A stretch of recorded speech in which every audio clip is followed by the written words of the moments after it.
आप मेरे चैनल काका के कॉमेडी चैनल को जरूर सब्सक्राइब करें, लाइक करें, कमेंट करें और ज़्यादा से ज़्यादा शेयर करें। धन्यवाद।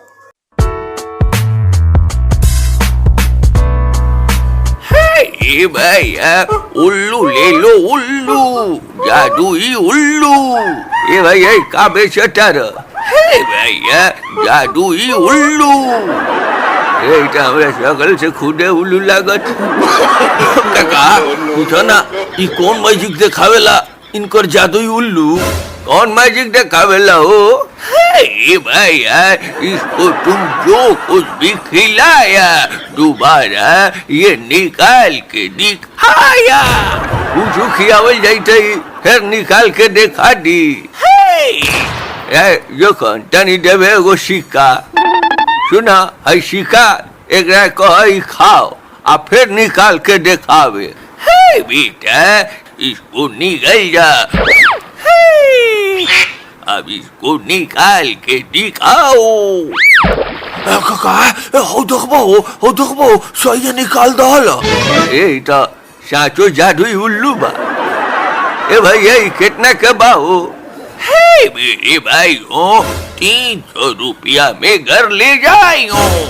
काका ले ला चला गांव में केहू के बतावल ना जाई, हमनियों के मैजिक दिखावल जाई। ओ चल लॉकडाउन में कम से कम कुछ टाइम तो पास होई। ना भाई ला पैसा ला। ए मंगरुआ ए जोखना ए पिंटुआ एने औसन देख काका जादुई उल्लू ले आइल बड़न। काका जादुई उल्लू ले आइल बड़न। अरे मंगरुआ औसन है जादू देखा सन। ए बाबू सब बढ़ जासन देखा सन है ई कोनो नडी उल्लू ना। ई उल्लू सोना के सिक्का उगलेला। का सोना के सिक्का? हाँ सोना के सिक्का देखा सन अब उगलवा के देखावतनी। उल्लू ए उल्लू सोना के सिक्का एगो उगुलबा। अरे देख लो। अरे काका एक और उगलबा। अच्छा एक और उगलवातनी। ए बाबू उल्लू एक और सोना के सिक्का उगुलबा। देखा सन बाबू देखा सन है दूसरो सोना के सिक्का उगुल डालस नु। अरे बाप रे पिंटू ये तो बड़ा अलबेला उल्लू बारे। ए बाबू 50,000 में किन्नी आई रोज एगो सोना के सिक्का उगली। सोना के सिक्का? काका बंकर करा के पिंजरा में नहीं तो उड़ जाए तो। हाँ बंकर बाबू बंकर। थोड़े ही दिनों में काका के इस उल्लू की चर्चा आसपास के गांव में भी होने लगी। और फिर एक दिन सरदार अरे क्या है रे भिखरिया इतना शोर काहे मचा रहा है? हाँ सरदार एक ऐसा न्यूज लाए हैं कि आप पगलाइए जाइएगा। ऐसा कौन सा न्यूज लाया है रे? हाँ सरदार बुझौल काका एगो उल्लू खरीद के लाए हैं। अरे तो एक उल्लू दूसरा उल्लू ही खरीद के लाएगा ना? हाँ सरदार वो कोई मामूली उल्लू नहीं है। तो क्या वो सोने का अंडा देने वाला उल्लू है? सरदार अंडा नहीं सोने का सिक्का उगलता है। क्या बोला रे? उल्लू सोने का सिक्का उगलता है? हाँ सरदार रोज एक सोने का सिक्का उगलता है। अरे भिखरिया पौरा गया है क्या रे? कि कहीं से ढबढबुआ मार क्या रहा है? सरदार आप बिल्कुल सही कह रहे हैं सरदार, चल के गांव में पता कर लीजिए।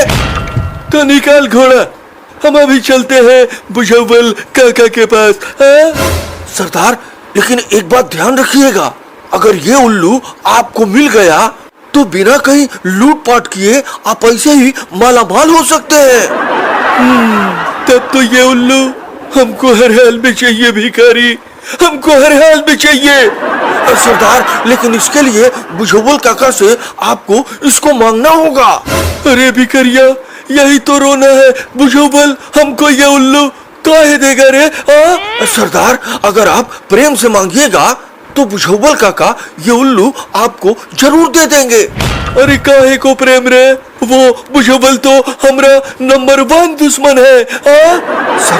सरदार लेकिन बुझौबल काका ही तो आपका जान बचाए थे जब आपको कोरोना हुआ था। ये तो तुम बिल्कुल सही बोला। सरदार प्रेम से मांगिएगा तो बुझौबल काका आपको ना नहीं कर सकते। तो चलो हम लोग अभी चलते हैं।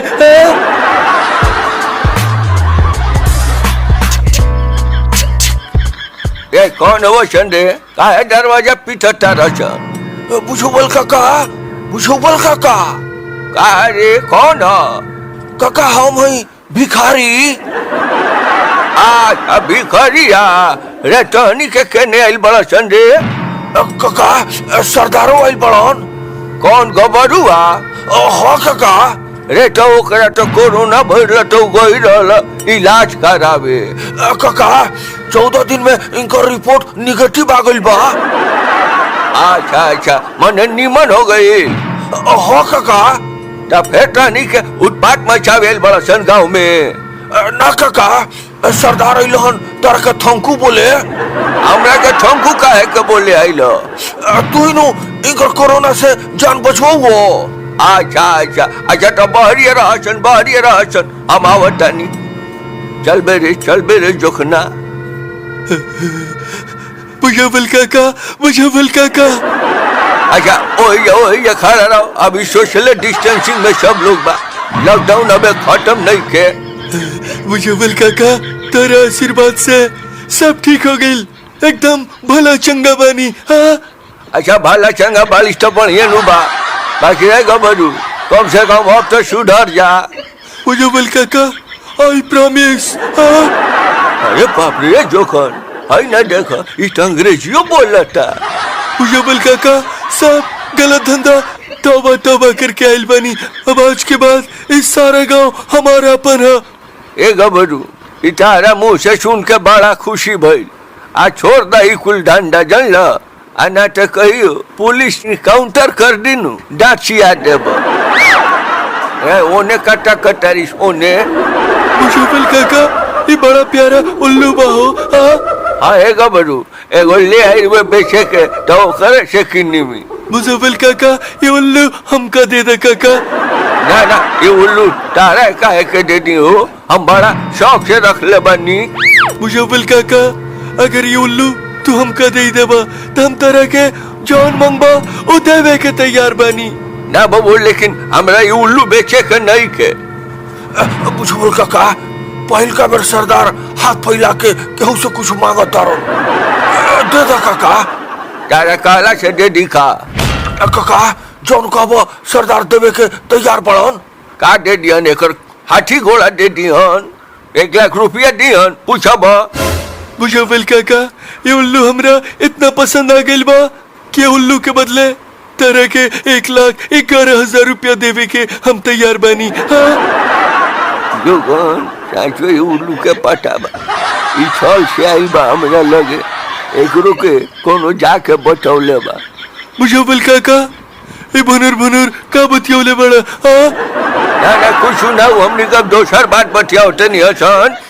ए वो गबरू देखा है हमनी के दोनों पार्टनर संग ही किलर नहीं हसन।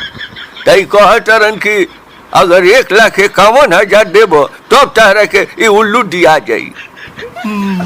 अरे भिखारिया दे देता काका के 1,51,000। दे बाबू दे, बाकी एगो शर्त बा, एकरा के लिया के लौटेबो लोग नु तो हम दोबारा वापस ना लेब। बुझौबल काका सरदार थूक के थोड़े चटी हो। ना तो हम यही से नु कह देनी हो कि दोबारा ले बोलो तो हम वापस ना लेब।